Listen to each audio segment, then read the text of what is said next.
Good morning, folks. It is Friday, May 30th, 2025. There you go. There you go, right there.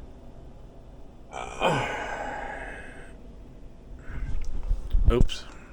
Didn't have my thing pulled up. Oh, there we go. There we go. It's 7:58 a.m. in the morning.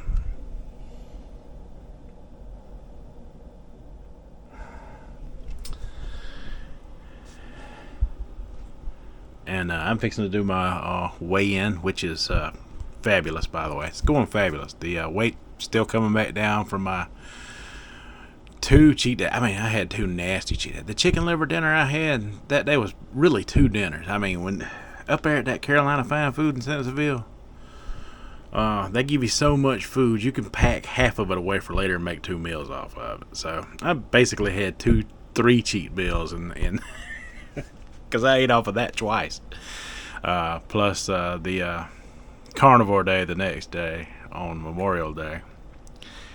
But I'm gonna do the weigh-in real quick, and then we're gonna talk about, and I'm gonna have to make a cut in this video because we're gonna talk about a channel out there that really is captivating to his audience, and he's not well subscribed, so we're gonna see what we can do about that, because I plan on running my mouth about this guy's channel until I can get him boosted up there a little more, because when he talks about his experiences in the past, and I mean he's got some experiences with some long fasting routines and stuff like that. It's this guy right here.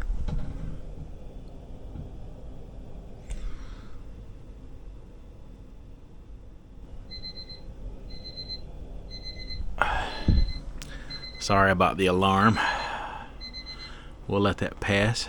Alright. Yeah. I hope I am saying his last name right. Hope I'm not butchering it, Joe. If I am, I do apologize. Joe and Andriulli. Am I pronouncing that right? If I'm not, I do apologize. But anyway, I have come to know this channel over the past several days, and he put out a part one story that he is telling yesterday. That as I listened to it, now he had some truck issues, so it did have some sound issues in the video because he was actually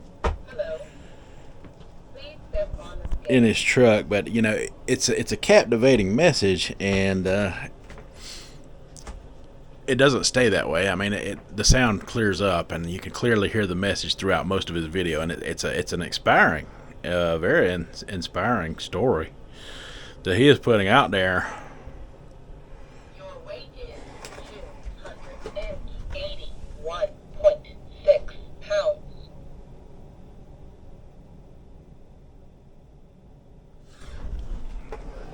Alright, so 281.6. So we're down a few more pounds from yesterday. We're like a pound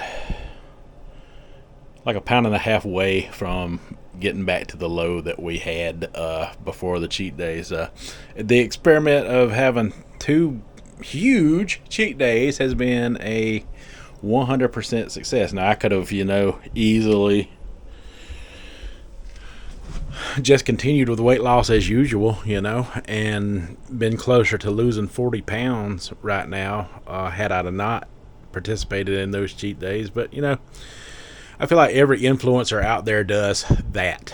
The diet topic is hot right now, and I just wanted to show everybody that hey, listen, you're gonna have those moments where you are going to have those things come up, life events like Memorial Day, like a wedding, like a birthday, you name it, they're always going to be there, and at some point you're going to have to make a decision whether you're going to participate or not. So I made a conscious decision to participate, and that is what the sugar fast is all about. That's what it's all about, right there. Being able to live. Being able to live life. And speaking of that, we'll get back to Joe. So he had some fasting experiences and some great success, and he's kind of, into the fitness scene a little more than I am. He definitely should be a front runner in this space, because he is a motivational speaker that really captivates you in such a way that you feel like when he's telling a story that you're sitting in that truck with him listening to what he's got to say. And that is very rare. That is very rare. And when you find these things, you try to uplift them, and you got to try to keep them motivated, and you try to keep them on your side. That is for sure. I see different people out there are trying to morph this whole sugar experience into their own individual thing, and alliances are forming. And if I was going to pick somebody to be on my side, it would definitely be this guy, because he's going to be he's an uplifter. He is an uplifter for sure. And if he's into something, he is 100% on board for the motivation of what he is into at the time. And right now, he is in our space, and he needs to be out there. He just needs to be out there. I'm just going to cut right here and take a listen for yourself.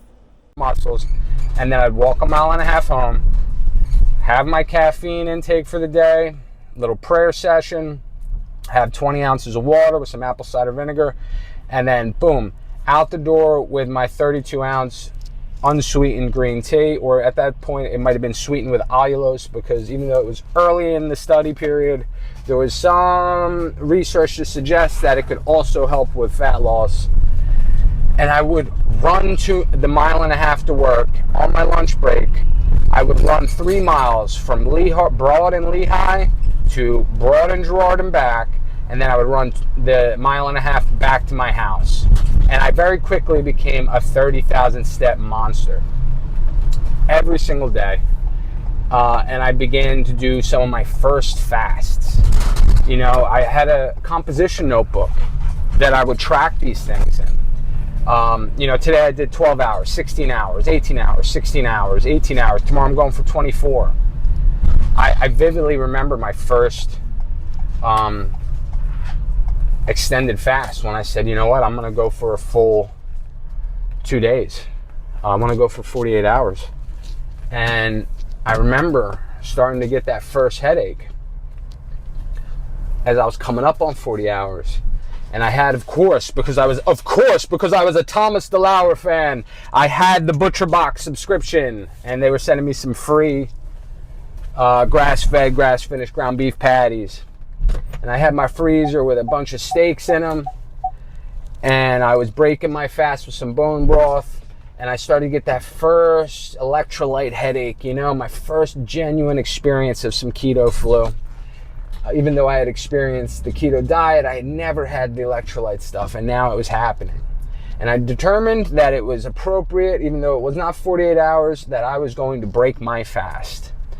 At this point, I was not aware of the language that's become very famous with Ozempic, which is called food noise, but the food noise was becoming overwhelming. And I decided that the best thing for me would be to just have some lean turkey after my bone broth. And I took a couple pieces of lunch meat and I started to snack on them, and I felt disgusted by the meat. And so I decided, okay, let me move on to something else. And I looked throughout my... Now you got to keep in mind that he is telling his story back in 2021, and he goes in, and he's going to go into 2022 and other parts of this story as he goes along. He's sharing his, like we all get when we're doing low carb and carnivore and stuff. He's sharing his experiences of all the success that he has, and then the crash and the downfalls that we all experience. And this is coming from a guy who was, I would say, at top level fitness. Someone who did the diet for more than just weight loss. I mean, he was definitely into the fitness scene of the whole thing, and following along with people like Baker and Thomas DeLauer, like you heard him just mention, and things like that. And he was following the workout routines and stuff, to the letter. And this is a guy that was successful who, like many of us, had crashed and actually had some weight gain come later on in the story, of course, that I am not going to play the whole thing for you here. I want you to go listen to him. I want to go listen to his story.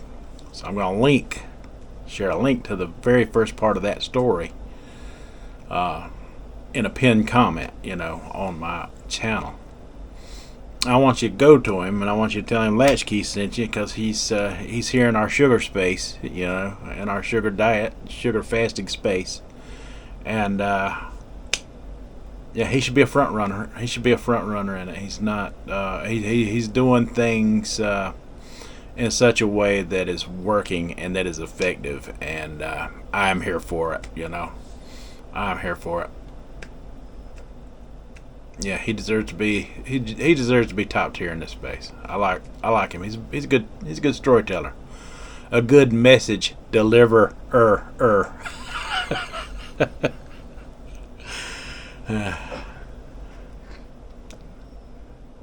Joe Andriulli. I really like listening to him. I've gotten caught up in his content lately. I think he's a good talker. I think he's a very good motivator for all of you out there who listen to me. Should be listening to him as well. And maybe we can bounce off of each other from time to time.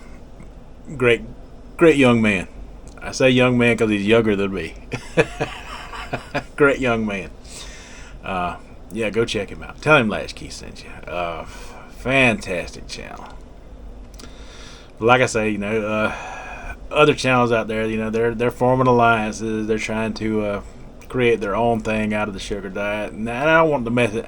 I personally don't want the message to get lost that this is a protocol for weight loss and maintenance once you achieve that weight loss. I don't want that message to get lost at all. Well, I'm not trying to make a diet lifestyle trap out of this diet. That's not what this is supposed to be. And I don't know if I'm on board with that part or not. I don't know if I'm on board with supporting that part or not. I like, I could see, someone like myself, who has the tick allergy. I could see a politarian lifestyle where I eat, I can switch to chicken and vegetable type content, chicken and poultry, and maybe pest politarian, because I could definitely do some seafood every now and then, but I think I'd be more proletarian than pests, even though I would still eat fish and shrimp and stuff like that every once in a while. I wouldn't make it a main priority in my diet. I'd stick with the chicken and stuff. And when I say that, I mean even the fried chicken sandwiches and the French fries and stuff. And I'd probably limit myself to dairy from everything except for maybe every now and then I might have some pizza with some mozzarella cheese on it. But I think I'd be limiting myself from most dairy. I was kind of doing that before I fell into the sugar diet, by the way. I was buying a lot of vegan cheeses and stuff, some dairy-free cheeses and stuff, avoiding anything that could have the alpha carbohydrate in it, anything that had it in it, I was trying to avoid it, because I was feeling better and I already before the sugar diet just by eliminating those things. So once I started this, that just kind of eliminated everything that I had to even worry about whatsoever, period, at all. So I didn't need to talk about it for a while. So I haven't had to talk about it for a while. But that's coming up though. I'm losing weight like crazy. It's coming up. So while other people are switching to their starch, I'll be switching to my proteins. My lean proteins. But that's later down the road once the weight is lost. I'm definitely going to continue this weight loss path. I do take a break every so many days. I think for me that's just what works for me. I like to take a break every so many days and have a good protein type meal. I'll probably be having more of those during the month of June. But yeah. Yeah, I mean, things are going great. Things are going good. I mean, the scale's moving back down. I'm able to have those that horrible, nasty food that Cole's talking about. You know, like the chicken livers, fried chicken livers, man. Look, there's a holiday weekend. The only reason I didn't film that fried okra, and we can't forget the squash casserole. I mean, my goodness, y'all, it was just on the dinner rolls. See, I take them chicken livers and fried chicken livers, right? Because I like to put. I'll have to go get me another plate of them so I can show you these particular ones I'm talking about.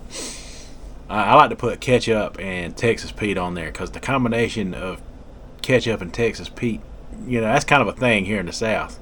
Matter of fact, the proper way to eat chicken livers is, you know, go get some out of a gas station. Because here in the South, a lot of gas stations cook up like fried fish, fried chicken livers, shepherd's pie, you know, all kinds of stuff. They cook up all kinds of stuff, you know, because they got like hot deli served food in a lot of the mom and pop style gas stations around, and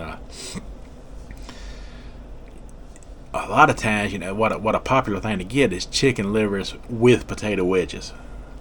So I got in the habit of that. There's a particular where I used to work years ago. There's a particular station that's still there that serves the best chicken livers and potato wedges that I've ever had in my life. I may have to take a visit down there one day and take you folks with me. And I like to put ketchup and Texas Pete all over my chicken livers and potato wedges. I used to have that at lunch, man. Talk about a good lunch.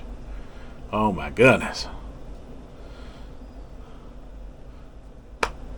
I gotta quit thinking about it.